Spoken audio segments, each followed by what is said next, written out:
Ahojte lidi, teďka vám tady dám jedno video a chtěl jsem vás pozdravit, takže čau a užijte si video.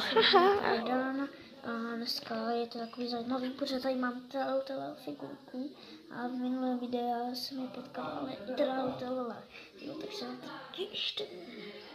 Určitě jsem dávejte lajky, odběry a teďka momentálně jsem si vytvořil nový kanál a ještě mi takový něco chybí.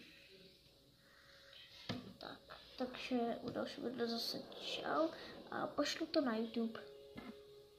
A je to tady. Vítám už vaše videa zase.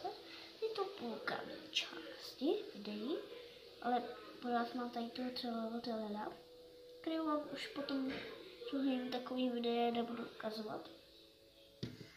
A my tady měli být takovou líčičku. Vidíte? To není ono, počkejte, chvilku se natáhnu. Pojď.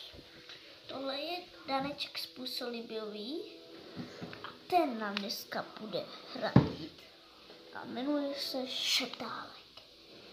Medvíd teda, no takovej mimořečný šeptálek a on nám bude šeptat, co máme dělat, jo?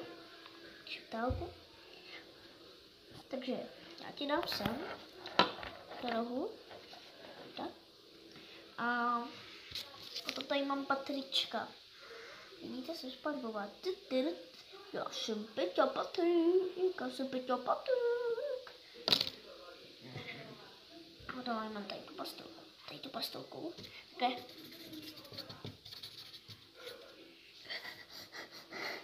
No dobře, takhle. What that? Tak tohle bylo divný triček, jo? A za chvilku budeme končit. Takže se vám můžu povědět. Vidíte? Takhle se budete učit A ve škole. Že 2 králi nemohli vytáhnout jedno jablko. Vidíte? 2 králi. A tady je zebřík, co vypadá jak A. A je to moc lehké, ale u dalšího videa zase čau.